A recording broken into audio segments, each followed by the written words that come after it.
කොහොමද ඉතින් අද හදන්න යන්නේ හාල් වලින් කෑමක්. මේක තේ වෙලාවට ඉක්මනින් හදාගන්න පුළුවන් කෑමක්. අඩු අමුද්‍රව්‍ය ප්‍රමාණයකින් හදාගන්න පුළුවන් රසවත් කෑමක් තමයි අද හදන්න යන්නේ.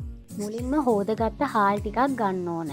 මේ ගත්ත හාල් ටික මුලින්ම කරන්න ඕන හොඳින් කබලක දාලා බැද ගන්න ඕනේ. දැන් මං හාල් ටික එකතු කරගෙන අඩු ගින්දරේ බැද ගන්නවා.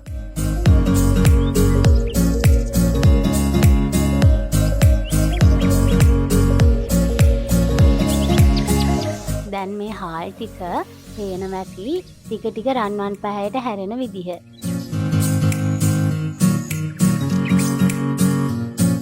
දැන් විනාඩි 10කට විතර පස්සේ හාල් ටික රන්වන් පැහැයට හැදලා තියෙනවා පේනවා ඇති.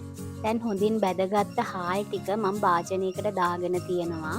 ඊට අමතරව සීනි, ලුණු සහ පොල් ටිකක් මම අරගෙන තියෙනවා.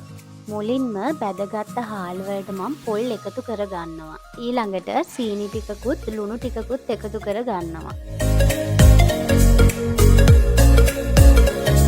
දැන් හොඳින් මිශ්‍ර කරගන්න තමයි තියෙන්නේ. ඉතින් හොඳින් මිශ්‍ර කරගෙන රස බලන්නයි තියෙන්නේ.